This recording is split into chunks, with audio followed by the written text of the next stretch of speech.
ചോദിച്ചിട്ട് എന്നെ ഉമ്മ പറയും ഞാൻ പറയുമ്പോൾ കളവല്ലോ. ഞാൻ കണ്ടിട്ടില്ല. ചങ്ങല കണ്ടിട്ടില്ല. ഞാൻ കണ്ടിട്ടില്ല. നമസ്കാരം. ഇന്നലെ റിയാദിൽ വെച്ചുകൊണ്ട് റഹീമിന്റെ കുടുംബം ഒരു പത്രസമ്മേളനം നടത്തിയിരുന്നു.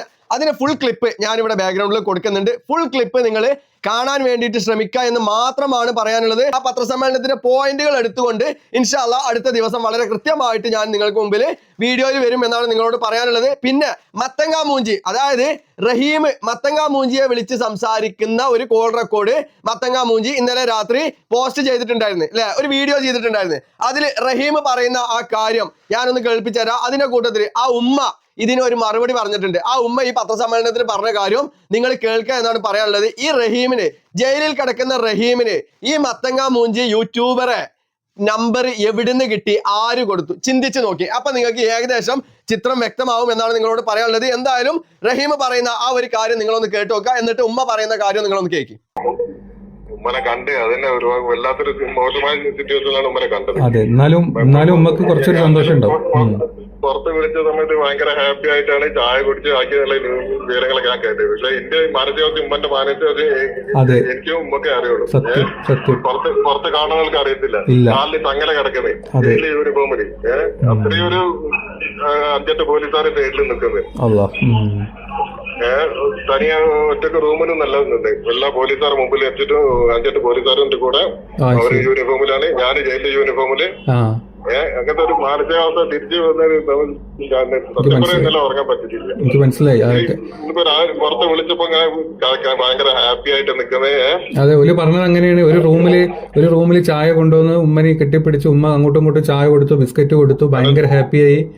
അങ്ങനെയൊക്കെ മാനസികാവസ്ഥ എനിക്ക്.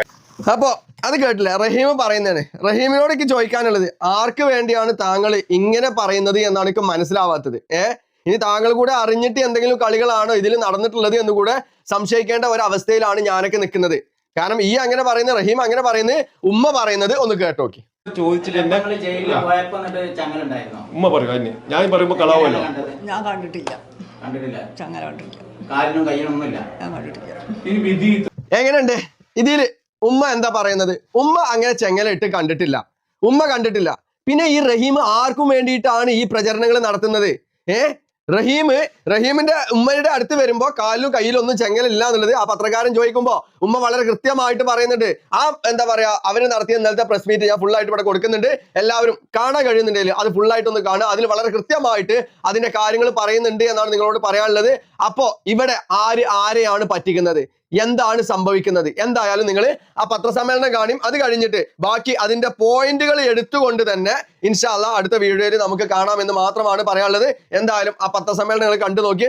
നമ്മളെ ഉമ്മന്റെ നിർബന്ധപ്രകാരമാണ് ഇപ്പോൾ റിയാദിലേക്ക് വന്നത്, റഹീമിനെ അനിയനെ കാണാൻ വേണ്ടിയിട്ട്. ഉമ്മ ഇപ്പോൾ ഏപ്രിൽ 12 അതോട് കൂടിയാണ് നമ്മൾക്ക് പൈസ ക്ലോസ് ആയത്. അത് ക്ലോസായി 2 ദിവസം കൊണ്ട് തന്നെ നമുക്ക് ഇവിടുത്തെ റിയാദിൽ നിന്നൊക്കെ നമ്മൾ കമ്മിറ്റി പറഞ്ഞിരുന്നത് 2-3 മാസം കൊണ്ട് റഹീം മോചിതനായി നാട്ടിലെത്തും എന്ന് നമുക്ക് ഉമ്മാനോട് അവർ പറഞ്ഞതിൻ്റെ അടിസ്ഥാനത്തിൽ ഉമ്മയും കുടുംബവും ആ ഒരു പ്രതീക്ഷയിൽ ഇങ്ങനെ കാത്തിരിക്കുകയായിരുന്നു. അപ്പോൾ അത് കഴിഞ്ഞു, 3 മാസം കഴിഞ്ഞു, 4 കഴിഞ്ഞു, 5 കഴിഞ്ഞു, ഇപ്പോൾ ഏകദേശം ഒരു 6-7 മാസമായി. ഉമ്മ ആകെ എന്താ പറയുക, ആകെ വിഷമത്തിലായിട്ട് കുടുംബത്തോടും എല്ലാവരോടും വിളിച്ചിട്ട് എനിക്ക് റഹീമിനെ കാണണം, അല്ലെങ്കിൽ നിങ്ങൾ പറയൂ, ഡേറ്റ് പറയൂ.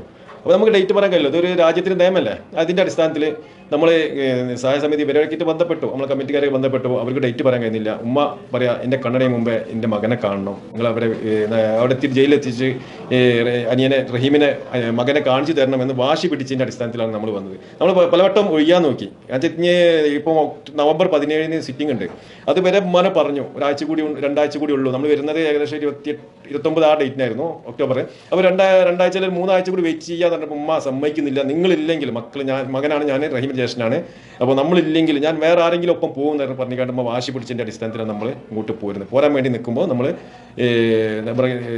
നമ്മളെ സമിതിയുടെ പർവറ്റോണി റഹീമിൻ്റെ കേസ് നോക്കുന്ന ആൾ സിദ്ദീഖ് തൂറുമായിട്ട് ബന്ധപ്പെട്ടു. ഇങ്ങനെ ഉമ്മാക്ക് വരണം, അതിന് റഹീമിനെ കാണണം. റഹീമിനെ കാണണമെങ്കിൽ റഹീമൊക്കെ പറഞ്ഞിരുന്നു ഇങ്ങോട്ട് വരണ്ട, വരികയാണെങ്കിൽ ചങ്ങലിട്ടിട്ട് ഗ്ലാസിൻ്റെ തടസ്സം ഉണ്ടാവും. അത് അങ്ങനെ വന്നിട്ട് ഉമ്മാനെ എനിക്ക് 18 വർഷത്തിൻ്റെ ശേഷം ഉമ്മാനെ കാണുമ്പോൾ എനിക്ക് കെട്ടിപ്പിടിക്കാൻ കഴിയില്ല, അതുകൊണ്ട് വരരുതെന്ന് പറഞ്ഞതിൻ്റെ അടിസ്ഥാനത്തിലാണ് നമ്മളിങ്ങനെ ബ്ലോക്ക് ചെയ്തത്. അപ്പോൾ ഞാൻ സിദ്ദീഖിനെ ചോദിച്ചു, ഇങ്ങനെ റഹീം ഇങ്ങനെ പറഞ്ഞിട്ടുണ്ട്, അപ്പോൾ ആ രീതിയിലാണെങ്കിൽ നമുക്ക് വന്നിട്ട് കാര്യമില്ല, അല്ലാത്ത രീതിയിൽ പറ്റുമോ, നേരെ ഡയറക്റ്റ് കാണാൻ പറ്റുമോ വെച്ചപ്പോൾ റഹീം പറഞ്ഞതുപോലെ തന്നെ എന്നുള്ള മറുപടി എനിക്ക് തന്നത്.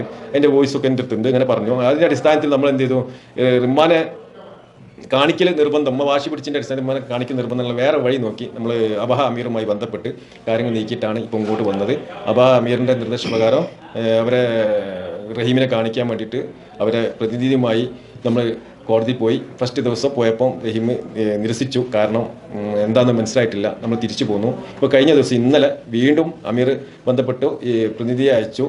അപ്പോൾ ഒപ്പം തന്നെ സാമൂഹ്യ പ്രവർത്തനായ അഷ്റഫ് കുറ്റിച്ചലുണ്ടായിരുന്നു, അവരുമായി ബന്ധപ്പെട്ട് കണ്ടാണ് നമ്മൾ അമീറിൻ്റെ അടുത്തേക്ക് എത്തിയത്.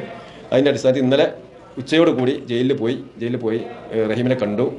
ഉമ്മാക്ക് പറയാളൊക്കെ ഉമ്മ പറയും, ഞാനുണ്ടായിരുന്നു, അമ്മാവനുണ്ടായിരുന്നു, ഉമ്മയും നമ്മൾ 3 പേരും റഹീമിനെ കണ്ടു, കെട്ടിപ്പിടിച്ചു. 18 വർഷത്തിന് ശേഷം ഉണ്ടായ ഒരു നല്ലൊരു സന്തോഷത്തിൻ്റെ സങ്കട കണ്ണീരിൻ്റെയൊക്കെ ഒരു ദിവസമായിരുന്നു ഇന്നലെ. 18 വർഷം മുമ്പ് അവൻ നാട്ടിൽ നിന്ന് ജോലിക്ക് ഇവിടേക്ക് വന്നതിൻ്റെ അത് കഴിഞ്ഞ ശേഷം ഇപ്പോഴാണ് നമ്മൾ ലൈവായിട്ട് കാണുന്നത്. അതിൻ്റെ ഒരു സന്തോഷം നിറഞ്ഞ സങ്കടം നിറഞ്ഞൊരു ദിവസം തന്നെ പറയാം. അങ്ങനെ നമ്മൾ തിരിച്ച് നമ്മളെ റൂമിലേക്ക് വന്നതാണ്. അടുത്ത ദിവസം തന്നെ നമ്മൾ നാട്ടിൽ പോവും എന്നുകൂടി അറിയിക്കുക. ബാക്കി ഉമ്മ കാര്യങ്ങൾ പറയും.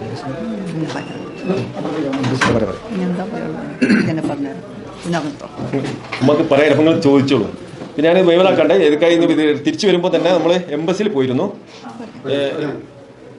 അപ്പോൾ തലേ ദിവസം ഇന്നലെയല്ല മെനിയാന്ന് നമ്മൾ എംബസിക്ക് മെയിൽ ചെയ്തിരുന്നു, അംബാസഡറെ കാണണം, നമുക്ക് അവിടെ വന്നിട്ട് നന്ദി പറയണം എന്ന് പറഞ്ഞിട്ട് നമ്മൾ മെനിയാന്ന് എംബസിക്ക് മെയിൽ അയച്ചതിൻ്റെ അടിസ്ഥാനത്തിൽ അവർ അവിടുന്ന് നമ്മളെ Yusuf Kakkanchery Indian embassy officer എന്നെ വിളിച്ചിട്ട് ഇന്നലെ ഡേറ്റ് തന്നിരുന്നു 3 മണിക്ക്. അപ്പോൾ നമ്മൾ ജയിലിൽ പോയി തിരിച്ചു വരുന്ന സമയത്ത് ഇന്ത്യൻ എംബസിയിൽ കയറി അവരുടെ നന്ദി അറിയിക്കാൻ വേണ്ടി കയറി, അവരെല്ലാവരും കണ്ടു.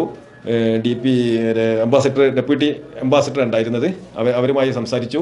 അതുപോലെ തന്നെ ഇവർ യൂസുഫ് കാക്കഞ്ചേരി ഉണ്ടായിരുന്നു, പിന്നെ കൺസുലേറ്റ് മൊയ്ൻ അക്തർ, പിന്നെ ജയിൽ രാജീവ് സിക്കരി, എംബസി ഉദ്യോഗസ്ഥർ യൂസുഫ് കാക്കഞ്ചേരി, അതുപോലെ നമ്മളെ പറവറ്റോണി സിദ്ദീഖ് തൂവൂര് എന്നിവരൊക്കെ അവിടെ ഉണ്ടായിരുന്നു. നമ്മളെ വരവേറ്റു, നമ്മളെ ഉമ്മക്ക് ചായ കൊടുത്തു. പിന്നെ അതുപോലെ തന്നെ എല്ലാവരും നമ്മളവിടെ കയറി റഹീമിന് വേണ്ടി 18 വർഷം നമ്മളെ അനിയനും വേണ്ടിയിട്ട് റഹീമിനും വേണ്ടിയിട്ട് അവരെ വർക്ക് ചെയ്ത എല്ലാവരെയും കണ്ട് നമ്മൾ നന്ദിയും നമ്മളോട് എല്ലാവരോടും കടപ്പാടും അറിയിച്ചിട്ടാണ് നമ്മൾ തിരിച്ച് വീട്ടിലെ റൂമിലേക്ക് പോയത്. പറഞ്ഞ ശേഷം ബാക്കി പറയാം. എല്ലാവരും നന്ദിയുണ്ട് പറയുന്നത്. എല്ലാവർക്കും നന്ദി. സാക്ഷിനൊക്കെ വളർന്നു പറയാൻ അറിയില്ല മക്കളെ. സന്തോഷം തന്നെ എല്ലാവരും അങ്ങനെയൊക്കെ പറഞ്ഞു. ഉമ്മാക്ക് എന്താ സംഭവിച്ചാൽ ഒരൊറ്റക്കൊക്കെ ആണെങ്കിലും അങ്ങനെ ഇത്രയും ആളുകളെ കണ്ടുകൊണ്ടുള്ളൊരു കുറവാണ്. അപ്പോൾ നമ്മളിപ്പോൾ വന്നത് ഈ റഹീമിനെ കാണും ചെയ്യുക, ബാക്കി ഇവിടെയുള്ള മീഡിയാസ് അതുപോലെ നമ്മളെ റഹീമിനും വേണ്ടിയിട്ട് നമ്മൾ രൂപ പോലും ഇല്ലാതെ പൊതുസമൂഹത്തോട് ഇത്രയും വലിയ തുക 15 മില്യൺ റിയാൽ 34 കോടി രൂപ നമുക്ക് വേണമെന്ന് ഉമ്മ കമ്മിറ്റി മുഖാന്തരം നമ്മൾ ഉമ്മാനെ വെച്ചിട്ട് മീഡിയാസിൻ്റെ മുന്നിലോ എല്ലാം പറഞ്ഞതിൻ്റെ അടിസ്ഥാനത്തിൽ 34 കോടി രൂപ നമുക്ക് കിട്ടി. അതിനപ്പുറം കിട്ടിയിട്ടുണ്ട്. അതിൻ്റെ കണക്കുകാരൊക്കെ കമ്മിറ്റിയാണ് അവതരിപ്പിക്കുക. നമ്മളായിട്ട് ക്യാഷുമായി ഒരു ബന്ധമില്ല. അപ്പോൾ അതൊക്കെ അയച്ചു കൊടുത്തു. അപ്പോൾ അതിനൊക്കെ പ്രയത്നിച്ചത് നിങ്ങളെപ്പോലുള്ള ചാനൽസ്, യൂട്യൂബേഴ്സ്, അതുപോലെ എല്ലാ മീഡിയാസ്, എല്ലാ മേഖലയിലുള്ളവരും സഹായിച്ചതിൻ്റെ അടിസ്ഥാനത്തിൽ 34 കോടി നമുക്ക് റഹീമിൻ്റെ മോചനത്തിന് വേണ്ടി നമുക്ക് കിട്ടിയത്.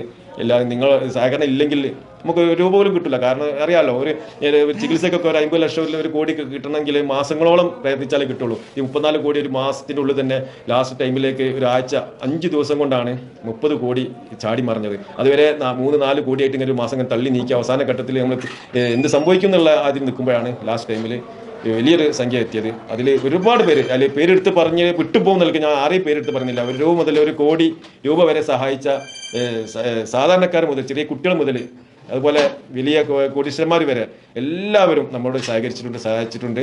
എല്ലാവരോടും നന്ദിയും കടപ്പാടും അറിയിക്കുകയാണ്. പ്രത്യേകിച്ച് മീഡിയാസ്, ചാനൽസ്, അതുപോലെ YouTubers, social media workers, Facebook, WhatsApp, എല്ലാവരോടും നന്ദിയും കടപ്പാടും നമ്മുടെ മരണം വരെ റഹീമിൻ്റെ വിഷയത്തിൽ ഉണ്ടാവുമെന്ന് പ്രത്യേകം അറിയിക്കുകയാണ്.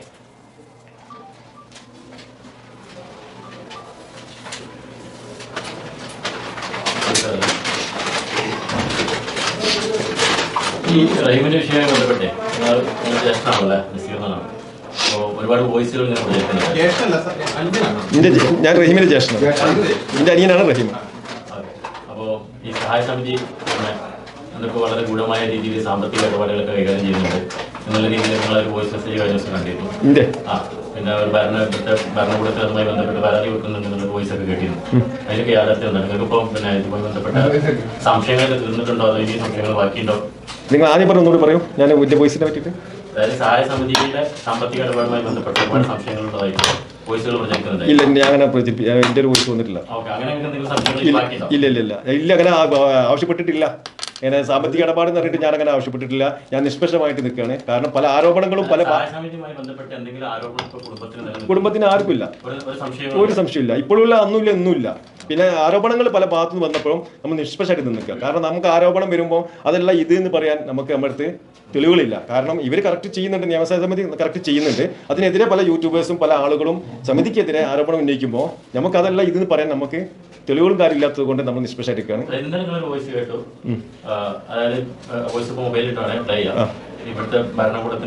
അത് നമ്മളെ സുഹൃത്തുക്കളുണ്ട് 4-5 പേരുള്ള, അവരെ ഒന്ന് തമാശക്കാർ പറഞ്ഞിരുന്നു. അത് അതിന് ഒരു ലീക്കാക്കിയാണ്. അത് ഞാൻ നിഷേധിക്കുകയാണ്. അങ്ങനെ ഒരു സംഭവം നമ്മൾ ചെയ്തിട്ടില്ല, ചെയ്യൂല. കാരണം നമ്മൾ സുഹൃത്തുക്കൾ തമ്മിൽ ഇങ്ങനെ രസമായിട്ട് ചെയ്യുന്ന ഒരു ഗ്രൂപ്പ് ഉണ്ട്. അതിന് ആരോ ആളെ പറയുന്നത് പക്ഷേ ഞാൻ അതിൻ്റെ ബാക്ക് പോകുന്നില്ല. ഞാൻ അതിൻ്റെ ബാക്ക് പോകണമെന്നുണ്ടെങ്കിൽ ഞാൻ അതിന് അതുമായി മുന്നോട്ട് പോകണമെങ്കിലല്ലേ, ഞാൻ ആ വിഷയമായിട്ട് പോകുന്നില്ല. കാരണം ഇവർ ചെയ്യുന്ന കറക്റ്റാണെന്ന് എനിക്ക് മനസ്സിലാവുന്നുണ്ട്. ഇനി ഇവരെ ഇപ്പൊ ഇത് ഈ നിമിഷം വരെ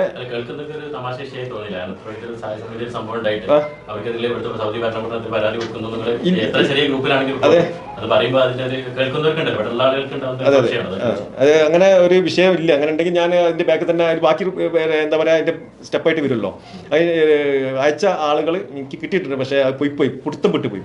പക്ഷെ ഞാൻ അതിട്ട് മുന്നോട്ട് പോകുന്നത് തമാശ രൂപത്തിൽ പറഞ്ഞതാണ്. എൻ്റെ ഇതിലുണ്ടല്ലോ, എൻ്റെ ഫോണിലുണ്ടല്ലോ, തമാശ രൂപത്തിൽ പറഞ്ഞാൽ ഗൗരവത്തിൽ പറഞ്ഞതല്ല. അതുമായിട്ട് ഞാൻ മുന്നോട്ട് പോകുന്നില്ല. കാരണം ഇവിടെ ഈ സമയം വരെ അവർക്ക് എല്ലാ രേഖകളും ഒക്കെ എൻ്റെ അനിയൻ റഹീമിൻ്റെ അടുത്തുണ്ട്. ഇവർ ചെയ്ത കാര്യങ്ങളെല്ലാം ഞാൻ എൻ്റെ അപ്പുറം എനിക്ക് പറഞ്ഞും കേസുമായി മുന്നോട്ട് പോകേണ്ട ആവശ്യം വരുന്നില്ലല്ലോ. അതൊരാൾ എന്നോട് ക്വസ്റ്റ്യൻ ചോദിച്ചു, ഇങ്ങനെ ബോഗേസിൻ്റെ ഭാഗത്തുനിന്ന് പല ആരോപണമുണ്ട്. അതൊക്കെ ഉണ്ട്. ഞാൻ ആ രീതിയിൽ ഞാൻ പറഞ്ഞു, ഞാൻ റിയാദിൽ തിന്ന് ഇങ്ങനെ 6 സ്റ്റെപ്പുകളുണ്ട്. അവരുടെ വോയിസേ പുറത്തു കൊടുത്തിട്ടുള്ളൂ. അതിന് മുമ്പത്തെ വോയിസുകളൊക്കെ പറയുന്നില്ല ഇങ്ങനെ തമാശ രൂപത്തിൽ പറഞ്ഞപ്പോൾ റിയാദത്തിന് ഞാൻ ബാക്കി കേസുമായിട്ട് മുന്നോട്ട് പോകും എന്നുള്ള രീതിയിൽ അങ്ങനെ പറഞ്ഞത്. കുടുംബത്തിന് അന്നും ഇല്ല, ഇന്നും ഇല്ല, ഇനിയും അപ്പോഴും ഇല്ല. ഒരു ഘട്ടത്തില് സഹായ സമിതിയെ അവിശ്വസിക്കുന്ന തരത്തിലായിരുന്നു റഹീമിന്റെ കുടുംബം. ഉമ്മയെ അല്ലെങ്കിൽ മാറ്റി നിർത്തുകയാണ് കുടുംബത്തിന്റെ പ്രതികരണം. ഇപ്പോഴാണെങ്കിൽ പ്രത്യേകിച്ച് റഹീമിന്റെ ഒരു സഹോദരിയുടെ മകനെ വെച്ചിട്ട് സഹോദരിയുടെ മകൻ അങ്ങനെ പറയുന്നു, സഹോദരിയുടെ മകൻ ഇങ്ങനെ പറയുന്നു എന്ന് പറഞ്ഞിട്ടുള്ള വേറൊരു തരത്തിലുള്ള ആരോപണം വരുന്നു. അപ്പോൾ ഒരു ഘട്ടത്തിൽ തീർച്ചയായിട്ടും നിയമസഹായ സമിതിയെയും ഇന്ത്യൻ എംബസിയെയും അവിശ്വസിക്കുന്ന തരത്തിലുള്ള പ്രചാരണങ്ങൾ പിന്നെ റഹീമിന്റെ കുടുംബത്തിൽ നിന്നുണ്ടായിട്ടുണ്ട്. അങ്ങനെ ഞങ്ങൾക്ക് മനസ്സിലായിട്ടുള്ളത് പല ഈ ചാനലുകളിൽ നിന്ന് വന്നിട്ടുള്ള ചില പിന്നെ നിങ്ങളുടെ തന്നെ പ്രതികരണം, യൂട്യൂബേഴ്സിന് നൽകിയ നിങ്ങളുടെ പ്രതികരണത്തിൽ നിന്നൊക്കെ ഞങ്ങൾക്ക് മനസ്സിലായതാണ്. എന്തുകൊണ്ടാണ് അങ്ങനെ സംഭവിച്ചത്? അങ്ങനെ ഉണ്ടായിട്ടില്ല. അങ്ങനെ ഉണ്ടായിട്ടുണ്ടെങ്കിൽ നിങ്ങൾ എന്ത് ചെയ്യണോ, അതിൻ്റെ നമ്മൾ പറഞ്ഞ കാര്യങ്ങൾ ഇവിടെ പബ്ലിക്കിലേക്ക് വരണം. കാരണം നിയമസഭാ സമിതിക്കെതിരെ ഞാനാണ് മുന്നിൽ ഉണ്ടാവല്, കുടുംബം ഉണ്ടായിട്ടില്ല. നസീർ പറഞ്ഞതിൽ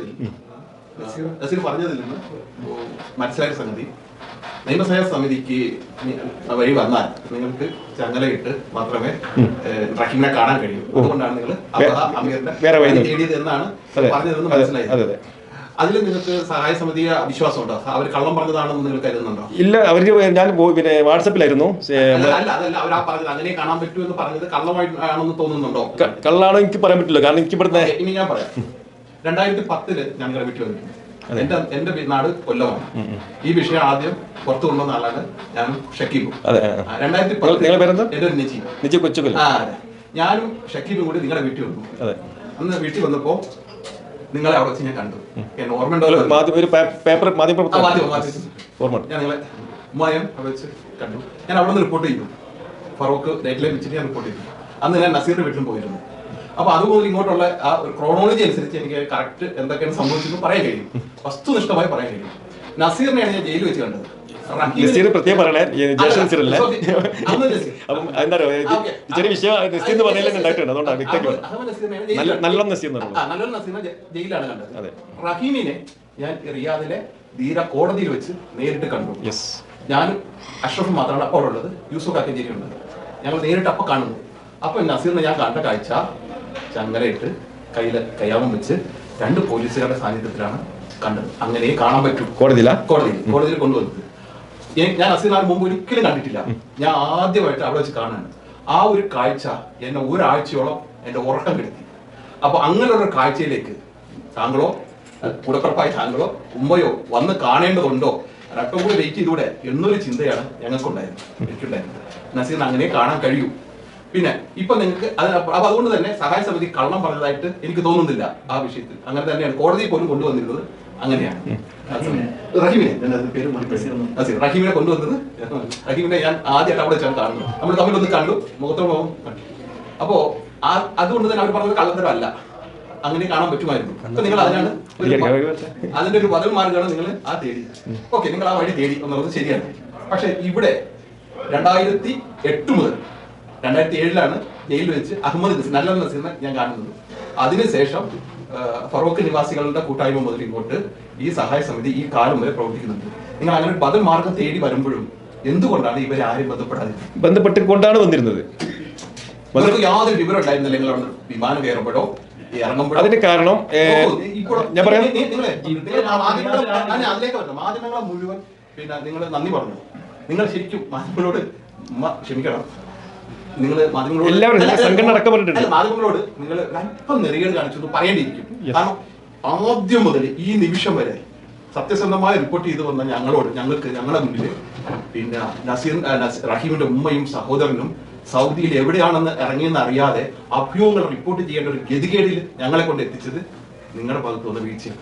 ഞങ്ങൾക്ക് ആർക്കും അറിയാത്ത ഒരു സാഹചര്യത്തിൽ എന്തിനാണ് അങ്ങനെ ഒരു നിഗൂഢമായ ദുരൂഹമായ ഒരു രീതിയിലേക്ക് നിങ്ങൾ പോയത്? നിങ്ങൾ അറിയിച്ചിരുന്നെങ്കിൽ കൃത്യമായി ഞങ്ങൾക്ക് ഈ വിവരം കിട്ടുമായിരുന്നു. ആ സമിതി സഹായ സമിതിയായിട്ട് പ്രവർത്തിക്കുന്നവർ നമ്മുടെ മാധ്യമപ്രവർത്തകർ കൂട്ടത്തിലുണ്ട്. ആദ്യമായിട്ട് റഹീം വിഷയത്തിൽ ഞങ്ങൾക്ക് അഭ്യൂഹം, ഊഹാഭോഗം പ്രസിദ്ധീകരിക്കേണ്ടി വന്നു. അതൊരു മാധ്യമപ്രവർത്തകരെ സംബന്ധിച്ചിടത്തോളം ഗതികെട്ട അവസ്ഥയാണ്. നോക്കൂ, ജയിലിലായിരുന്ന സമയത്ത് 2010 വരെ റഹീമും നല്ലം നസീറും ഞങ്ങളുമായിട്ട് നിരന്തരം സമ്പർക്കം ചെയ്തിട്ടുണ്ട്. ആ സമയത്താണ് ഞാൻ നാട്ടിൽ പോകുന്നത്. അപ്പോൾ റഹീമും ഇപ്പോഴും വേണ്ടി ആ ചാറ്റ് വരെ ഉണ്ട്. എന്നോട് പറയുന്നത് നാട്ടിൽ പോകുമ്പോൾ എന്റെ വീട്ടിൽ പോകണം, എന്റെ കൂടപ്പുറപ്പ് നസീറിനെ കാണണം, ഉമ്മയെ കാണണം എന്ന് എന്നോട് പറഞ്ഞത്. എന്റെ വീട് കൊല്ലത്താണ്.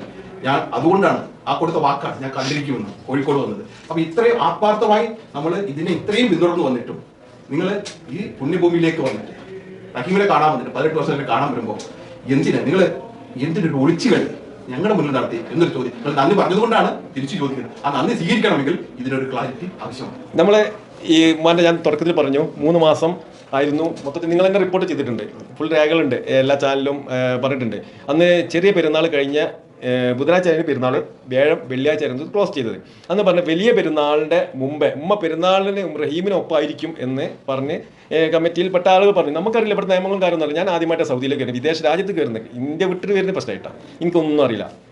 അപ്പം അങ്ങനെ പറഞ്ഞിരുന്നു. ഉമ്മ ആ ഒരു പ്രതീക്ഷയിൽ, കുടുംബ പ്രതീക്ഷയിൽ തന്നെ. അപ്പം നമ്മളിങ്ങനെ നീണ്ടു പോകുന്ന സമയത്ത് ഉമ്മ അന്നേ തുടങ്ങുന്നുണ്ട്. അപ്പം നമ്മളിങ്ങനെ വായ പൊത്തി പിടിക്കാറില്ലോ, നിങ്ങൾ മിണ്ടാണ്ടേക്ക് റഹീം വരും. ലാസ്റ്റ് ഉമ്മ പരസ്യമായിട്ട് രംഗത്ത് വന്ന്, ഇന്നെ മാറ്റി നിർത്തിയിട്ട് രംഗത്ത് വന്ന്. അങ്ങനെ എല്ലാവരും എത്തിയപ്പോൾ എല്ലാവരും ഫസ്റ്റ് ഓക്കെ എന്നൊക്കെ പറഞ്ഞു. അങ്ങനെ പിന്നെ രണ്ടാമത് പിന്നെ അതിനെതിരായിട്ട് ഉമ്മ പോവണ്ട, പെട്ടെന്ന് പിന്നെ റഹീം ഇങ്ങോട്ട് വരും, 2-3 ആഴ്ച കൊണ്ട് വരും എന്ന് പറഞ്ഞ് റഹീം അടക്കം എന്നെ വിളിച്ചിട്ട് വരെ ബ്ലോക്ക് ചെയ്തു, ഉമ്മാനെ വിളിച്ച് ബ്ലോക്ക് ചെയ്തു. അങ്ങനെ അപ്പോൾ അതിൻ്റെ അടിസ്ഥാനത്തിൽ നമ്മൾ നിർത്തിവെച്ചതിന് ശേഷമാണ് ഇപ്പോൾ ഈ നവംബർ 17 21 വന്ന് ഒക്ടോബർ 17 21. അപ്പോൾ നമ്മൾ ഒക്ടോബർ 17 വെയിറ്റ് ചെയ്തു.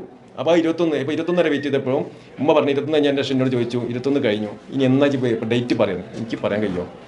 നീ വരില്ലെങ്കിൽ ഞാൻ പറഞ്ഞു നമ്മൾ ആരും വരില്ല, 5 ഓരോ വന്ന് എത്ര ഉണ്ടെന്ന് നമുക്കറിയാം, ഇപ്പോൾ എല്ലാം കഴിഞ്ഞല്ലേ, റദ്ദ് ചെയ്തല്ലേ. അപ്പോൾ ഉമ്മ പറഞ്ഞു നീ വന്നില്ലെങ്കിൽ ഞാൻ ആരെങ്കിലും കൂട്ടിപ്പോകും. ഉമ്മ തന്നെ പറഞ്ഞു, പക്ഷെ നമുക്ക് പറയാൻ കഴിയാത്തതുകൊണ്ട് പറയുകയാണെങ്കിൽ നിങ്ങൾക്ക് ഞാൻ വേണം മാറി നിന്നിട്ട് ചോദിച്ചോളൂ. ഉമ്മ പ്രായം കൊണ്ട് കളവ് പറയില്ല എന്ന് നിങ്ങൾക്ക് വിശ്വാസം ചോദിക്കണം. കാരണം ഇമ്മൻ്റെ നിർബന്ധ ബുദ്ധിയോട് കൂടി തന്നെയാണ് ലാസ്റ്റ് ഇങ്ങനെ മുടക്ക് വന്നിരുന്നു. റഹീമിൻ്റെ ഭാഗത്തും വന്നിരുന്നു, പിന്നെ കമ്മിറ്റിയുടെ ഭാഗത്ത് വന്നിരുന്നു. എല്ലാ ഭാഗത്തും വന്നതിൻ്റെ അടിസ്ഥാനത്തിൽ നമ്മൾ ഇത് പറഞ്ഞു, ഇങ്ങനെ സമ്മതം വാങ്ങിച്ചു. എന്താണ് ഔദ്യോഗികമായിട്ട് തന്നെ ഈ സ്ഥിതി ദൂരമായിട്ട് സംസാരിച്ചു. ഇങ്ങനെ ഈ ഒരു അവസ്ഥ പറഞ്ഞ അടിസ്ഥാനത്തിൽ നമ്മൾ വേറെ വഴി തേടിയിട്ട് സ്വകാര്യമായിട്ട് വരാൻ കാരണം. പക്ഷെ എന്തുകൊണ്ടാണ് ഇതിന്റെ മുന്നിൽ അന്നു മുതൽ നിൽക്കുന്ന ഒരാളാണ് അഷ്റഫ് വേങ്ങാട്ടിന് ഈ നിങ്ങളവിടെ തിരിച്ചിട്ട് യാതൊരു വിവരമില്ല, ഇതിനെക്കുറിച്ച് ഒരു ധാരണയില്ല. ഓക്കെ, നിങ്ങൾ മതമാർഗം തേടിയതിൽ ഞാൻ നസീറിനെ അഭിനന്ദിക്കുന്നു. കാരണം ഉമ്മ വന്ന് നസീറിനെ ഞാൻ പറഞ്ഞില്ലേ, ഒരു ബന്ധുവില്ല നസീറുമായിട്ട്, അമ്മ ചാറ്റ് ചെയ്ത ബന്ധമുള്ളൂ. എനിക്ക് ഒരാഴ്ച ഉറക്കം നഷ്ടപ്പെട്ടു. നസീറിനെ റഹീമിനെ ആ കാഴ്ച കണ്ടിട്ട് എനിക്ക് ഉറക്കം നഷ്ടപ്പെട്ടു. അപ്പൊ ആ ഒരു കാഴ്ചയിൽ നിങ്ങൾ രണ്ടുപേരും ഒന്ന് കാണുന്നത് എന്റെ അമ്മ പറഞ്ഞു ചിന്തിക്കാൻ പോലും പറ്റുന്നില്ല. അപ്പൊ ഞാൻ ചോദിക്കുന്നു, നിങ്ങളൊരു ബദൽ മാർഗം തേടിയത് വളരെ, അത് നിങ്ങളെ അഭിനന്ദിക്കുന്നു, അത് നല്ലൊരു മാർഗം തന്നെയാണ്. പക്ഷേ നിങ്ങൾക്ക് അങ്ങനെ ഒരു മാർഗം കിട്ടി. ആ മാർഗം കിട്ടപ്പോൾ അതുവരെ മാർഗം നയിച്ചു തന്നിരുന്നവരെ മറക്കുക എന്നുള്ളത് ശരിയാണ് എന്ന് എനിക്ക് തോന്നുന്നില്ല. നിങ്ങൾക്ക് അവരെ അറിയിക്കാം. നിങ്ങൾ ഇപ്പൊ നന്ദി പറഞ്ഞ ഈ മാധ്യമ പ്രവർത്തകരെ അറിയിക്കാം. ഈ മാധ്യമങ്ങൾ മുഴുവൻ, ഇവിടെയുള്ള അറിയാറുള്ള മുഴുവൻ മാധ്യമങ്ങൾ ഒറ്റ മനസ്സിലാണ് റഹീമിന്റെ. നോക്കൂ, അവർ മാധ്യമപ്രവർത്തകർ മാറി നിൽക്കല്ല ചെയ്തത്, അവർ ഈ പ്രവർത്തനത്തിൽ പങ്കാളിയാവുകയാണ് ചെയ്തത്. ഞാൻ പറഞ്ഞല്ലോ. പക്ഷെ നിങ്ങൾ നിങ്ങൾ ആ ഒളിച്ചു വെച്ചത് ആണ് ഇപ്പോ ഈ മറ്റു പല സംശയങ്ങൾക്ക് അനാവശ്യമായ ഊഹാപോഹങ്ങൾ പ്രചരിപ്പിക്കുന്ന പ്രവാചകം പഠിപ്പിച്ചതാണ് ആണ് ഞാൻ പറയുന്നത്. ആ ഊഹാപോഹങ്ങൾ പ്രചരിപ്പിക്കുന്നതിലേക്ക് മറ്റു പലത് ചിന്തിക്കുന്നതിലേക്ക് വരെ എത്തിച്ചത്. തെറ്റിദ്ധാരണ ഉണ്ടാക്കുന്ന ഒരു സംഗതി നടത്തരുതെന്നും പ്രവാചകം പഠിപ്പിച്ചിട്ടുണ്ട്. തെറ്റിദ്ധാരണയ്ക്ക് ഇടയാക്കേണ്ട യാതൊരു കാര്യം ഉണ്ടായിരുന്നില്ല. ഞങ്ങൾക്ക് ഇതുപോലെ നസീറിനെ ഇങ്ങനെ നസീറിനെ ശരിയായ രീതിയിൽ കാണേണ്ടതുണ്ട്. അതുകൊണ്ട് ഞങ്ങളൊരു ബദൽ മാർഗം തേടി. പക്ഷേ ഞങ്ങൾ വരികയാണ് എന്ന് നിങ്ങൾക്ക് സഹായ സമിതി അറിയിക്കാം, ഞങ്ങളെ അറിയിക്കാം. ഇപ്പൊ നിങ്ങൾ നോക്കൂ, നല്ലൊരു സ്റ്റെപ്പ് എടുത്തില്ലേ? നിങ്ങൾ ഞങ്ങളെ കാണാൻ തയ്യാറായില്ലേ? ഇതെന്തുകൊണ്ട് നിങ്ങൾ ആ വന്ന ഒക്ടോബർ 30 നിങ്ങൾ വരുമ്പോൾ അന്നേ ചെയ്തതായിരുന്നു? ഞാൻ പറഞ്ഞല്ലോ, നിങ്ങൾ നേരത്തെ പറഞ്ഞിരുന്നെങ്കിൽ നിങ്ങളുടെ വരവിനെ അല്ലെങ്കിൽ റഹീമിനെ കാണാൻ വേറെ ആരെങ്കിലും തടസ്സം നിൽക്കുമെന്ന് നിങ്ങൾ ഭയന്നിരുന്നു. അതുണ്ടായിരുന്നു. എന്താണ് നമുക്ക് പിടുത്തം കിട്ടിയിട്ടില്ല. റഹീം അടക്കം ഉമ്മ 18 വർഷം ആയ റഹീം ഉമ്മയുള്ള ബന്ധം, റഹീം മുടക്കും ബന്ധം ഉണ്ടായോ നമുക്ക് സംശയം. അല്ലാതെ നമുക്ക് എന്താന്നുള്ളത് അറിയില്ല. അപ്പൊ ഈ ഒരു മുടക്ക് വന്നപ്പോൾ ഇനിയും മുടങ്ങി പോവോ എന്നുള്ള സംശയത്തിൽ എൻ്റെ അമ്മ പറഞ്ഞ വാക്കുണ്ട്. എൻ്റെ അമ്മ പറഞ്ഞ വാക്ക് എനിക്ക് ഭയങ്കര വിഷമം തട്ടി. കാരണം എൻ്റെ കണ്ണട എനിക്ക് പൊരുത്തണ്ടാവില്ല അറിഞ്ഞു. പിന്നെ ഞാൻ അത് റിസ്ക് എടുത്ത് കൊണ്ടുവരില്ല, എൻ്റെ കടമയാണ്, എൻ്റെ ഉമ്മയാണ്. ഉമ്മ പറയും, ഉമ്മ പറയാൻ ഉമ്മ അങ്ങനെ സംസാരിക്കുന്നില്ല. ഇപ്പം നിങ്ങൾക്ക് അറിയാലോ, അന്ന് ആർമി ഉണ്ടാക്കുന്ന പറഞ്ഞാൽ അത് പൈസ ഇല്ലെങ്കിൽ തല വെട്ടിപ്പോവും എന്നുള്ള എന്താണ് ഏപ്രിൽ 16 പൈസ ആയിട്ടില്ല, കൊടുത്തില്ല, തല വെട്ടിപ്പോകും എന്ന് പറഞ്ഞപ്പോൾ ഉമ്മാൻ്റെ സമ്മതം തെറ്റിയിട്ടാണ് നിങ്ങളൊക്കെ ചാനലിൽ എല്ലാവരും ഫോട്ടോ അടക്കം കൊടുത്തിട്ട് ജനങ്ങൾക്ക് എത്തിച്ചത്. എൻ്റെ ഉമ്മ പറഞ്ഞൊരു വാക്കുണ്ട്, എൻ്റെ ജീവിതത്തിൽ എനിക്ക് ഉൾക്കൊള്ളാൻ കഴിയില്ല. കാരണം ഉമ്മ എന്തെങ്കിലും സംഭവിച്ചാൽ എനിക്ക് പൊരുത്തണ്ടാവില്ല, എൻ്റെ മകനെ കാണിച്ചിരുന്നില്ലെങ്കിൽ എൻ്റെ അടുത്ത് നിൽക്കുന്നതുകൊണ്ട് എന്നോട് എൻ്റെ അമ്മ പറഞ്ഞതാണ്. ഞാൻ കളവ് പറയില്ല. അത് പറഞ്ഞപ്പോൾ എനിക്ക് എല്ലാം മാറ്റി വെച്ചിട്ട് എനിക്ക് ഈ റഹീമിനെ കാണിച്ചു കൊടുക്കുന്ന ആ റൂട്ടിൽ പോലെ. സാറേ നിങ്ങൾ അല്ല ഒരു കാര്യം അല്ല, നിങ്ങൾ പറഞ്ഞ കാര്യത്തിലേക്ക് ഞാൻ വന്നു കഴിഞ്ഞു. ഇനി വെറുതെ ചോദിച്ചിട്ട് എന്നെ ഉമ്മ പറയും. തന്നെ ഞാൻ പറയുമ്പോൾ കളവല്ലോ. ഞാൻ കണ്ടിട്ടില്ല. ചങ്ങല കണ്ടിട്ടില്ല. കാലിനും കയ്യൊന്നുമില്ല. ഞാൻ കണ്ടിട്ടില്ല. ഈ വിധി ഇത്ര വൈകിയത് എന്താണെന്നറിയോ? ഈ 18 വർഷം കേസുമായി ബന്ധപ്പെട്ട് നിന്നോട് ചോദിക്കാൻ എനിക്കറിയില്ല. 18 വർഷമായിട്ട് ജയിലിൽ കിടക്കുന്ന സഹോദരന് എന്തുകൊണ്ട് ഈ വധശിക്ഷ വൈകിയെന്ന് അറിയോ? ഇല്ല, അറിയില്ല. കാരണം കമ്മിറ്റി അത് KMC ആയിരുന്നു. ഈ 18 വർഷത്തിനിടയിൽ ഈ പണം കൊടുത്ത് തീർത്ത് വധശിക്ഷ ഒഴിവാതിന് ശേഷമുള്ള മകനെ അല്ലെങ്കിൽ സഹോദരനെ കാണണമെന്ന് നിങ്ങൾക്ക് തോന്നുന്നു? ഇല്ല. അതിന് മുമ്പേ നമ്മൾ ഉമ്മ ഒരു 6 വർഷം മുമ്പ് ഉംറക്ക് വേണ്ടി ഇങ്ങോട്ട് വന്നിരുന്നു. വരുന്നതിന് മുമ്പ് നമ്മൾ ശ്രമം നടത്തി. പക്ഷെ അന്ന് ഇന്ത്യൻ എംബസിയിലെ അവര് പറ്റൂല എന്ന് പറഞ്ഞിട്ട് മുടക്കിയിട്ടുണ്ട്. 6 വർഷം മുമ്പോ? എത്ര വർഷം ഇപ്പൊ നമ്മളെ ഉംറക്ക് വന്നിട്ട്? 8 കൊല്ലം. കാരണം അത് ഉംറക്ക് വരുന്നത് ഒരു ഗ്രൂപ്പിലാണ്. അത് വന്നു കഴിഞ്ഞാലും അന്ന് ഈ പറഞ്ഞ പോലെ തന്നെ അന്ന് പറഞ്ഞു.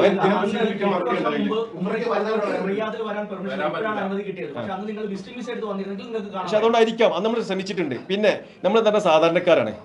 നമുക്ക് വലിയൊരു സംഭവം പൈസയും കാര്യമൊന്നും ഉള്ള വലിയ ഇതുള്ള ആളുകളാണ്. നിങ്ങൾ എല്ലാവരും അവിടെ വന്ന് വീട് കണ്ടിട്ടുണ്ടായിരിക്കാം. അപ്പോൾ നമ്മൾ ഈ ഇങ്ങനെ ഒരു തവണ തലവെട്ടാൻ വിധിച്ചു, 2ാം തവണ വിധിച്ചു. ആ സമയത്തൊക്കെ നമ്മൾ അവരെ പ്രതീക്ഷിക്കുക അത് പെട്ടെന്നാവും ഒരു അന്തിമ വിധി വരും എന്നുള്ള പ്രതീക്ഷയിൽ നിൽക്കുക. നമ്മൾ ഉംറ കഴിഞ്ഞ ശേഷം നമ്മൾ 2ഓ 3ഓ വട്ടം എന്ന് തന്നെ പറയാം ശ്രമിച്ചിട്ടുണ്ട്. ഇന്ത്യൻ എംബസിയിൽ നിന്ന് ബ്ലോക്ക് ആളെ പേര് ഇന്ത്യൻ എംബസി പറഞ്ഞാൽ നിങ്ങൾക്ക് അന്വേഷിച്ച് നോക്കാം. ബ്ലോക്ക് ഒന്നിന്റെ അടിസ്ഥാനത്തിൽ ഇപ്പോൾ പോകാൻ പറ്റില്ല എന്ന്. അത് ഇന്ത്യൻ എംബസിയുടെ പ്രശ്നമല്ല. അന്ന് ഉംറ വിസയിൽ സൗദി അറേബ്യയിൽ അത് കഴിഞ്ഞു. അതിനുശേഷം ഞാൻ ഉണ്ടായിരിക്കാം. അതുകൊണ്ടായിരിക്കാം. ഇപ്പോ ഞാനിത് ചോദിച്ചപ്പോൾ നിയമപരമായിട്ട് കാണാൻ പറ്റില്ല എന്ന് പറഞ്ഞു. ഞാൻ എന്ത് ചെയ്തു? എല്ലാം അവസാനിച്ചല്ലോ, റദ്ദ് ചെയ്തു, ഒക്കെ അവസാനിച്ചു. ഇനി നിയമപരമായിട്ട് പ്രശ്നം ഉണ്ടാവില്ല ഞാൻ മനസ്സിലാക്കി. ഞാൻ എന്താ പറയാ അഷ്റഫ് കുറ്റിച്ചാൽ അവരുമായിട്ട് ബന്ധപ്പെട്ടിട്ട് മുമ്പേ ഉണ്ട്. അവർ തന്നെ 3-4 വർഷം മുമ്പ് ഇതിനു വേണ്ടി മെനക്കെട്ടിട്ട് ഡയറക്റ്റ് അവരെ മുടക്കിയിട്ടുണ്ട്. ഇന്ത്യൻ എംബസി മുടക്കിയിട്ടുണ്ട്. അഷ്റഫ് കെയും ഇന്ത്യൻ എംബസി KMCCന്റെ അഷ്റഫ് കെയും അതുപോലെ അഷ്റഫ് കുറ്റിച്ചാലും നടന്ന സംഭാഷണം വരെ ഉണ്ട്. ഞാൻ കോടതി സ്ഥിരം പോയിരുന്ന ആളാണ്. അതുകൊണ്ടാണ് എനിക്ക് ഇത്ര വിശദമായി പറയാൻ കഴിയുന്നത്. കോവിഡിന് ശേഷം ഈ വലിയ എമൗണ്ട് ചോദിക്കുന്ന ഒരു അവസ്ഥ വന്നപ്പോൾ അഷ്റഫ്, ഈ KMCയുടെ അഷ്റഫ്, അദ്ദേഹം അത് നേരത്തിലുള്ള ഈ സമിതി ബദൽ മാർഗം, അതായത് കുറയ്ക്കാനോ മറ്റോ വഴിയുണ്ടോ എന്ന്. അപ്പോൾ നമ്മുടെ ഷിഹാബ് കൊട്ടിക്കാട് അന്ന് സമിതിയിലെ ട്രഷററാണ്. അദ്ദേഹത്തോട് ഈ കാര്യത്തെ കുറിച്ച് ചർച്ച ചെയ്യുകയും അദ്ദേഹമാണ് അഷ്റഫ് കുറ്റിച്ചൽ എന്നൊരു ഓപ്ഷൻ മുന്നോട്ട് വെക്കുന്നത്. 2021 ഡിസംബറിൽ അഷ്റഫ് കുറ്റിച്ചൽ വഴി ആ ശ്രമം നടത്തുന്നത്. അങ്ങോട്ട് സമീപിക്കുക. അഷ്റഫ് സാധ്യമായ എല്ലാ മാർഗങ്ങളും തേടുകയാണ് അഷ്റഫ് വേഗാണ്ട്. അതിലൊരു മാർഗമാണ് അഷ്റഫ് കുറ്റിച്ചൽ വഴി വന്നത്. അഷ്റഫ് കുറ്റിച്ചൽ റിയാദിലുള്ള അദ്ദേഹത്തിന്റെ അടുത്ത ഓർഡറേറ്റുമായി ബന്ധപ്പെട്ട ഒരു ഉദ്യോഗസ്ഥൻ, ഇവിടെ ഉള്ള ഒരു ഉദ്യോഗസ്ഥന്റെ ഇത് കൊടുക്കുകയും അവിടെ പോയി ബന്ധപ്പെടുകയും അഷ്റഫ് ഒറ്റയ്ക്കും അഷ്റഫ് ഇവിടെയുള്ള സഹായ സമിതി അംഗങ്ങളുമായിട്ട് പോയി സംസാരിക്കുകയൊക്കെ ചെയ്തു. അപ്പോൾ ഇവിടെയുള്ള ആ ആൾ ആവശ്യപ്പെട്ടത് പിന്നെ കംപ്ലീറ്റ് രേഖകളാണ്. ആ രേഖകളെല്ലാം കൊടുത്തപ്പോൾ എംബസിയുടെ രേഖ വേണം. അപ്പൊ എംബസി രേഖ കൊടുത്തപ്പോൾ അത് പറ്റില്ല. അംബാസഡർ ഒപ്പിട്ട് അംബാസഡർ നേരിട്ടുള്ള രേഖ വേണം. ആ സമയത്ത് ഇവിടെ ഉണ്ടായിരുന്ന അംബാസഡർ അവസാനം ചെയ്ത് ഇവിടുത്തെ കാലാവധി പൂർത്തിയാക്കി പോയി. അടുത്ത അംബാസഡർ വരാനുള്ളൊരു ഇടവേള ഉണ്ടായിരുന്നു. ആ സമയത്ത് അംബാസഡർ ഇല്ലാത്തതുകൊണ്ട് ആ രേഖ ഹാജരാക്കാൻ കഴിഞ്ഞിട്ടില്ല. പക്ഷേ ഇവിടെ ഈ ഏൽപ്പിച്ച ആള്, അതായത് ഇവിടെ ആ ഏറ്റ ആള് ഈ വാദിഭാഗത്തിന്റെ വക്കീലിന്റെ നമ്പർ വാങ്ങി അവർ ബന്ധപ്പെട്ടു. ഈ രേഖ ഒന്നും കിട്ടാതെ തന്നെ അവർ ബന്ധപ്പെട്ടു. പിന്നീട് ഉണ്ടായത് ഈ വാദിഭാഗത്തിന്റെ വക്കീല് എംബസിയിലേക്ക് വിളിക്കുകയാണ്. ഇപ്പോൾ ഞങ്ങളൊരു തീരുമാനത്തിലേക്ക് എത്തിയിട്ടുണ്ട്, മാപ്പ് നൽകാൻ. ഇതുപോലെ പുറത്തുനിന്ന് മറ്റ് ഇടപെടലുണ്ടായാൽ ഞങ്ങൾ ആ തീരുമാനത്തിൽ നിന്ന് പിൻവാങ്ങുമെന്ന് ആ വാദിഭാഗം എംബസി അറിയിക്കുന്നു. ആ ഒരൊറ്റ കാരണം കൊണ്ടാണ് ആ തേടി ഇപ്പൊ നിങ്ങൾ അഷ്റഫ് കുറ്റിച്ചലിന്റെ ബദൽ മാർഗം തേടിയ പോലെ ഇവർ തേടിയ ആ ബദൽ മാർഗത്തിലേക്ക് മുന്നോട്ട് പോകാൻ ഈ സഹായ സമിതിക്ക് കഴിയാതെ പോയത്. അതെല്ലാം നിസ്സഹായാവസ്ഥ കൊണ്ട് മാത്രം സംഭവിച്ചതാണ്. അതാണ് അതിലൊരു ക്ലാരിറ്റി വരുമെന്ന് തോന്നുന്നു. രണ്ടാമത്തെ വിഷയം ഈ ഇത് വധശിക്ഷ ഒഴിവാക്കി കഴിഞ്ഞിട്ട് പിന്നെ ഇത്രയും നീണ്ടത് എന്തുകൊണ്ട്? അപ്പൊ സ്വാഭാവികമായിട്ട് ഇത്രയും നീണ്ടത് എന്തുകൊണ്ടെന്നൊരു അന്വേഷണം നമ്മളൊക്കെ നടത്തി. അപ്പൊ റഹീമിനെ കുറിച്ച് നല്ല ധാരണയുണ്ട്. കാരണം ഇതേ ജയിലിൽ നിന്ന് വധശിക്ഷ ഒഴിവായ ഒരു പഞ്ചാബി പോയത് 1.5 വർഷം കഴിഞ്ഞിട്ടാണ്. നടപടിക്രമങ്ങളെല്ലാം പൂർത്തിയായി പോയത് 1.5 വർഷം കഴിഞ്ഞിട്ടാണ്. അപ്പൊ ഇതിനെ കുറിച്ച് നസീറിന് അല്ല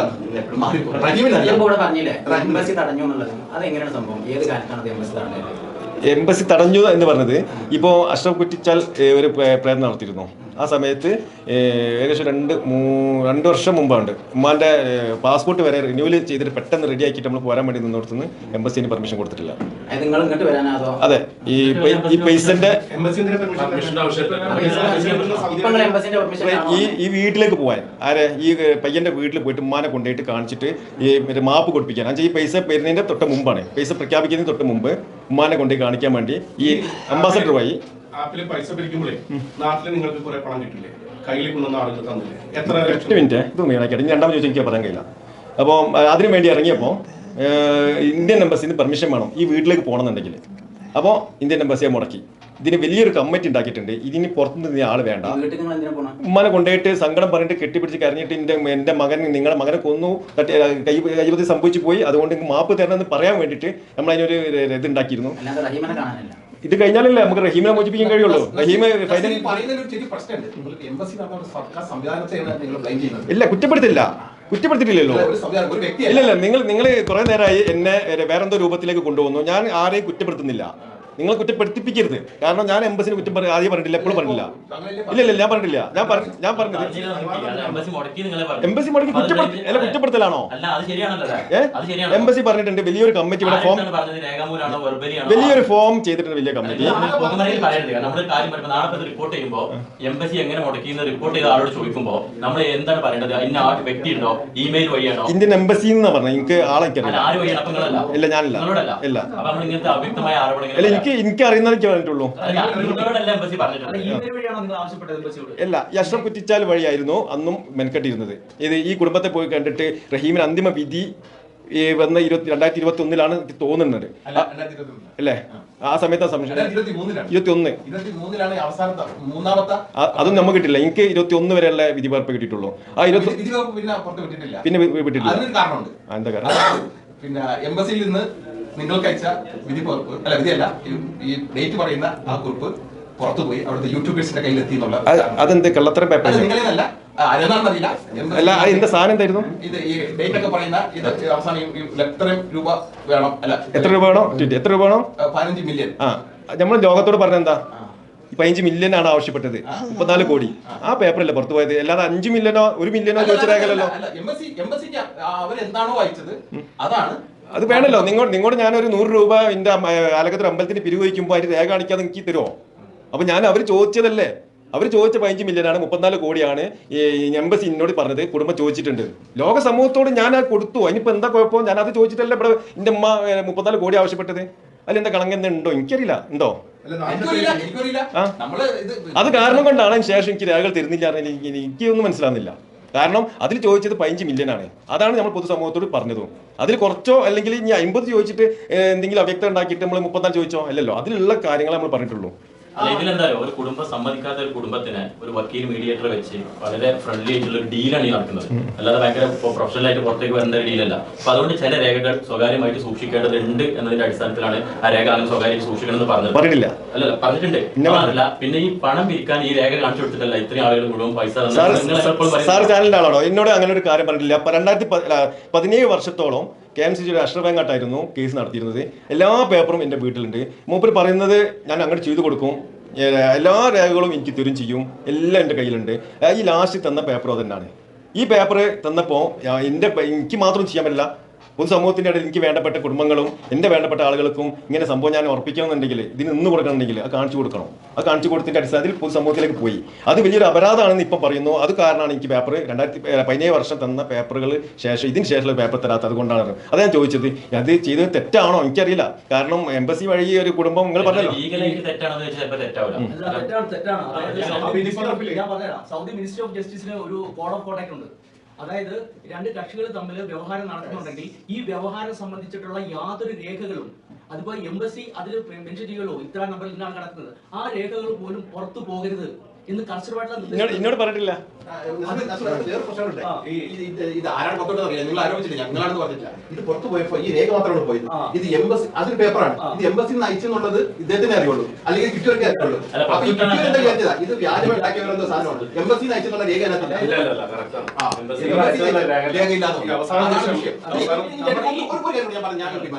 താങ്കൾ പറഞ്ഞ ഞാൻ എങ്ങോട്ടോ കൊണ്ടുപോകുന്നു, ഞാൻ കൊണ്ടുപോകുന്നത് സത്യത്തിലേക്ക് മാത്രമാണ്. അഷ്റഫ് കുറ്റിച്ചാലിലാണോ നിങ്ങളോട് പറഞ്ഞത് എംബസി ആണ് ഇത് മുടക്കിയത് എന്നുള്ളത്? ലാസ്റ്റ് നമ്മള് ഈ പൈസ കൺഫേം ചെയ്യുന്ന തൊട്ട് മുമ്പായിരുന്നു അഷ്റഫ് വേറെ ആളെ വഴി ഇങ്ങനെ ഇതാക്കിയത്. അപ്പോൾ അതിന് എംബസിന്ന് പെർമിഷൻ വേണം ഈ ഫാമിലിയിൽ പോയി കാണുന്നുണ്ടെങ്കിൽ. നമുക്ക് വരുന്നതിന് ആരും പെർമിഷൻ വേണ്ടല്ലോ. അപ്പോൾ നമ്മൾ വന്നത് ഇപ്പോൾ ആരും പെർമിഷൻ ഇല്ലാതല്ലേ സമ്മതിക്കില്ല. അല്ലെങ്കിൽ ഞാൻ അവിടുന്ന് എംബസിക്ക് വിളിച്ച് പറഞ്ഞിട്ട് ഈ ഇവർക്ക് എംബസി വഴി പവർ ടോൺ എന്താ പറയുക, ഇവർക്ക് പവർ കിട്ടണമെങ്കിലുള്ള കാര്യങ്ങൾ ചെയ്യണം.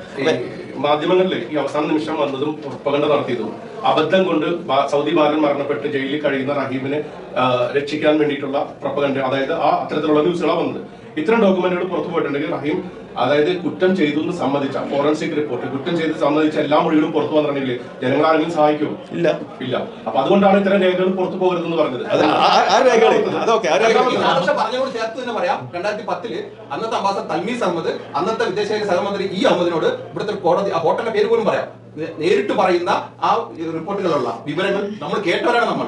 അതുകൊണ്ടാണ് നമ്മൾ ഇത്രയും ക്രിസ്റ്റൽ ക്ലിയർ ആയിട്ട് പറയുന്നത്. മനസ്സിലായല്ലോ? അപ്പൊ അത് നിങ്ങൾക്ക് തോന്നും ഞാൻ വേറെ കോട്ട കൊണ്ടുവന്നു, സത്യത്തിലേക്കാണ് കൊണ്ടുവന്നത്. ഒരു ചോദ്യം ബാക്കിയുണ്ട്. അതൊന്നുകൂടി ചോദിക്കണം. 2017 ശേഷം രേഖകളും തന്നിട്ടില്ല.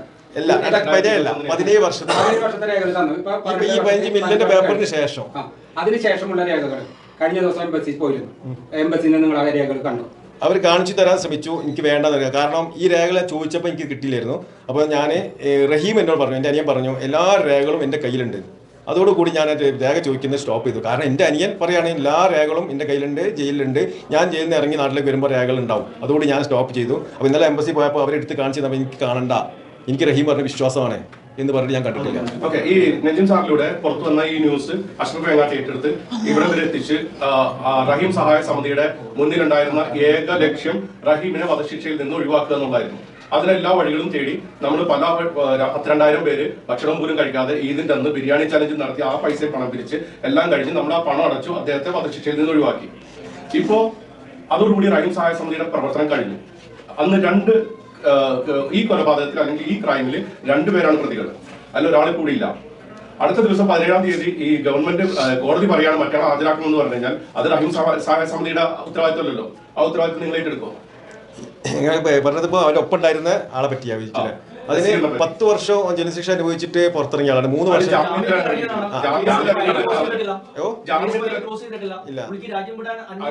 എനിക്കറിയില്ല അതിനെ പറ്റിട്ട്. അപ്പൊ അത് അറിയിട്ടെടുക്കും. അത് രണ്ടും കൂടി ഒരുമിച്ചാണ് പ്രോസിക്യൂഷൻ മോചനം ഇനിയും 10 വർഷം കഴിയും. 2 വഴിയാന്ന് പറഞ്ഞിരുന്നു എനിക്ക്. കാരണം അന്നാണ് റഹീമിന്റെ കേസ് എടുക്കണ്ടേ, റഹീമിന്റെ കേസ് എടുത്തില്ലല്ലോ. ഈ നസീറിന്റെ വേറൊരു ടീമാണ്. റഫീഖ് അഹമ്മദ് എന്തോ വിദേശ മലയാളി റഫീഖ് അഹമ്മദ് ടാര ഇടപെട്ടിട്ട് അവനെ ജാമ്യത്തിന് റഹീം സഹായ സമിതി കണക്കുകൾ അവതരിപ്പിച്ച് പൊതുസമൂഹത്തിൽ പറഞ്ഞ് അവരത് പിരിച്ചുവിട്ട് കഴിഞ്ഞാൽ ഈ റഹീമിന്റെ കേസിനെ ആര് നടത്തും? ഇങ്ങനെയാണ് പ്രോസിക്യൂഷൻ ആവശ്യപ്പെടുന്നതെങ്കിൽ. അപ്പൊ എല്ലാവരും എനിക്ക് പറയാനുള്ളത്, എനിക്ക് മീറ്റിംഗ് ഉണ്ട്. അപ്പൊ നമ്മൾ നന്ദി പറയാനാ വന്നത്.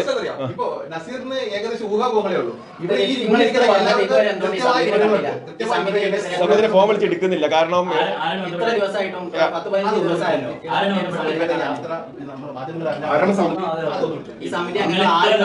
സൗദി അറേബ്യയിലെ സമിതിനെ ബന്ധപ്പെട്ട് ഫോൺ ചെയ്ത് കിട്ടിയില്ല എന്ന് പറഞ്ഞാൽ ഇതൊക്കെ നമ്മൾ എങ്ങനെയാ ഞാൻ കാണിച്ചു തരാം.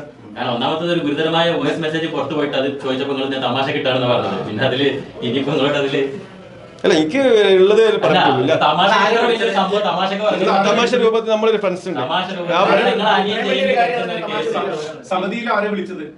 പറഞ്ഞുതരാം. നാട്ടിലാണ്. CP മുസ്തഫക്ക് ചെയർമാനാണ്. നവംബർ 8-ന് ഇതാ അല്ല നമ്മൾ ജയിലിൽ പോയിട്ട് തിരിച്ചു വന്നതിന് ശേഷം അല്ല ഞാൻ വിളിച്ചതല്ല എനിക്ക് പറയാൻ പറ്റുള്ളൂ. ഞാൻ പറഞ്ഞല്ലോ ഞാൻ ഞങ്ങൾ അറിഞ്ഞിടത്തോളം 17-ാം തീയതിക്ക് ശേഷം റഹീം സഹായ സമിതി പിരിച്ചുവിടുകയാണ്. അവരുടെ മുമ്പിലുണ്ടായിരുന്നത് റഹീമിനെ വധശിക്ഷയിൽ നിന്ന് മോചിപ്പിക്കുക എന്നുള്ളതാണ്. അത് അവർ കഠിന പ്രയത്നം ചെയ്ത് അവരത് ചെയ്തിട്ടുണ്ട്. പക്ഷെ കേസ് ഇനി എങ്ങനെ വരും എന്ന് പറയുന്നത് കഴിഞ്ഞാൽ അത് ആര് നടത്തും? റഹീം സഹായ സമിതി പിരിച്ചുവിട്ട് കഴിഞ്ഞാൽ എനിക്കതൊന്നും അറിയാം. നമ്മളിപ്പോ വന്നത് റഹീമിനെ കാണാനും നിങ്ങളെ കണ്ടിട്ട് നന്ദി പറയാനാണ്. അതുകൊണ്ട് എനിക്ക് വേറെ മീറ്റിംഗ് ഉണ്ട്. എനിക്കറിയില്ല അങ്ങനത്തെ കേസുകളൊന്നും എനിക്കറിയില്ല. ഈ ആളുകളൊക്കെ ഇവിടെ ജോലി ചെയ്യുന്ന ആൾക്കാർ. ഇവരെ ജോലി പോലും പ്രതിസന്ധിയിലാക്കിയിട്ടാണ് ഇവിടുത്തെ പല ചാലഞ്ചുകളും നടത്തി പണസമാഹരണം നടത്തിയത്. അങ്ങനെയാണ് ഈ ഇവിടെ പിന്നെ നാട്ടിലത്തെ പോലെ രാഷ്ട്രീയക്കാരല്ലല്ലോ, എല്ലാവരും ജോലി എടുക്കുന്ന ആൾക്കാരാണ്. അവരിവിടെ വന്ന് ഇവിടുത്തെ നിയമങ്ങളൊക്കെ പല ബുദ്ധിമുട്ടുകളും മറികടന്നിട്ടാണ് ഈ പണസമാഹരണത്തിനുള്ള പരിപാടികളൊക്കെ ചെയ്തത്. ഇങ്ങനെയൊക്കെ ചെയ്തിട്ട് ഇത്രയൊക്കെ ചെയ്തിട്ട് നിങ്ങൾ 30-ാം തീയതി ഇവിടെ എത്തിയിട്ട് പോലും നിങ്ങൾ ഒരാളെ പോലും വന്ന് അഷഫേഖാന്റെ നമ്പർ ഉണ്ടല്ലോ, അതിൽ വാട്സ്ആപ്പ് ഈ വിഷയത്തിൽ ഫാമിലി വിഷയമാണ്. ചെറിയ ഒരു സ്വകാര്യത നമുക്ക് ആവശ്യമുണ്ടായിരുന്നു, അത് ചെയ്തു. നിയമസഭാ സമിതിയുമായിട്ട് ഒരു പ്രശ്നമില്ല. നല്ല നിലയ്ക്കൊരു കേസ് നടത്തിയിട്ടുണ്ട്. അവർ നന്ദി പറയാം, ഇവിടെയുള്ള ആളുകൾ നന്ദി പറയാൻ, നിങ്ങൾ നന്ദി പറയാൻ വന്നത്. അവർക്ക് ഒരു അഭിപ്രായവും ഇല്ല.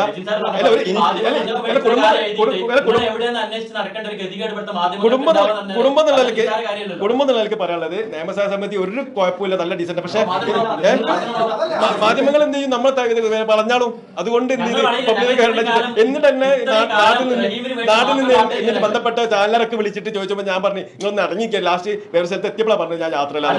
ഉടനെ പോലെ ഫ്ലാഷ് ന്യൂസ് കൊടുത്ത് ഇല്ല. ഇനി എനിക്കറിയില്ല. അല്ല ഇതുവരെ ഇല്ല. നിങ്ങളൊരു ചോദ്യം വരുമ്പോ എന്താ ഞങ്ങൾക്ക് ഇതിന്റെ പോസ്റ്റ്മോർട്ടം റിപ്പോർട്ട് അടക്കം എല്ലാ കാര്യങ്ങളും ഉണ്ടായിട്ടും ഞങ്ങൾ കയ്യബദ്ധം വാർത്ത എഴുതിക്കൊണ്ടേ ഇരിക്കുന്ന ആൾക്കാരാണ്. ഞങ്ങൾ എല്ലാ സംഗതിയും ഞങ്ങൾക്കറിയാം, ഏറ്റവും തെറ്റ് കാര്യങ്ങൾ അറിയുന്ന ആൾക്കാരാണ്. പക്ഷേ ഞങ്ങൾ പലതും ഹൈഡ് ചെയ്ത് വെച്ചിട്ട് ഞങ്ങൾ ഈ ഒരു നന്മയ്ക്ക് വേണ്ടിയിട്ടുള്ള ഒരു വലിയ കഠിനത ഞങ്ങൾ ചെയ്തിട്ടുണ്ട്. അതിന്റെ പേര് ഞങ്ങൾ മാധ്യമപ്രവർത്തകരെ വിളിപ്പിച്ചിട്ടുണ്ട്. മാധ്യമപ്രവർത്തകർ ഇവിടുത്തെ ആളുകൾ വിളിച്ച് ഭീഷണിപ്പെടുത്തിയിട്ടുണ്ട്. ഇങ്ങനെ പല സംഭവങ്ങളും നടന്നിട്ടുണ്ട്. ഇതൊക്കെ ഈ ത്യാഗങ്ങളൊക്കെ സഹിച്ചത് ഈ ഒരു കുടുംബത്തിന് വേണ്ടിയിട്ടും ഉമ്മാന്റെ മുമ്പിൽ റഹീമിനെ എത്തിക്കുന്ന ഒരു ദൗത്യത്തിന് വേണ്ടിയിട്ടാണ്. ആ ദൗത്യം കൃത്യമായിട്ട് നിറവേറ്റി റഹീമിനെ ആ വധശിക്ഷയിൽ പുറത്തിറക്കിയ ഈ ആളുകളെ, ജയിലിൽ നിന്നല്ല വധശിക്ഷയിൽ പുറത്തിറക്കിയ ആളുകളെ നിങ്ങൾ ചെയ്തത് പിന്നെ ശരിയാണെന്ന് നിങ്ങൾക്ക് തോന്നുന്നു. 30-ാം തീയതി വന്നിട്ട് നിങ്ങൾ ഇതുവരെ ഇൻഫോം ചെയ്തില്ല. ഇപ്പോഴും നിങ്ങൾ അവ്യക്തമായ കാര്യങ്ങളാണ്. മിനിയാനത്തെ നിങ്ങളെ വോയിസാണ് ഞാൻ പറഞ്ഞത്. ഈ കാര്യം ഭരണകൂടത്തിൽ പരാതി കൊടുക്കാൻ പോകുന്നത് അത് നിങ്ങൾ പറഞ്ഞു, നിങ്ങൾ തമാശക്ക് പറഞ്ഞതാണെന്ന്. ഇത്ര ഒരു വലിയ ഞങ്ങൾ കുറെ ആൾക്കാർ സീരിയസ്, നിങ്ങൾ തമാശ ആണെങ്കിലും അതായത് ഞാൻ പറഞ്ഞ വോയിസ് തമാശ. പിന്നെ നിങ്ങൾക്ക്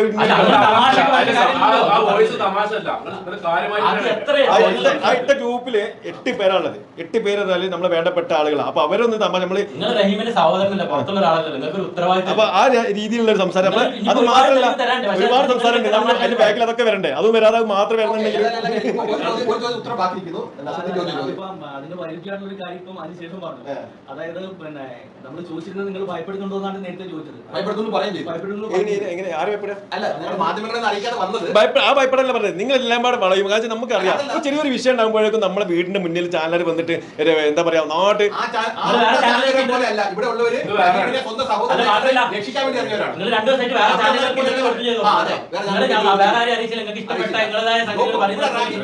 സ്വന്തം സഹോദരനായി കണ്ട് ഇവിടെ വേണ്ടി പ്രവർത്തിച്ചുകൊണ്ടിരുന്ന ഓരോ മാധ്യമ മാത്രമല്ല ഇവിടെ ഓരോരുത്തരും ആ ഓരോ മാധ്യമ പ്രവർത്തകരും റഹീമിന്റെ സ്വന്തം സഹോദരനെ പോലെയാണ് കണ്ടത്.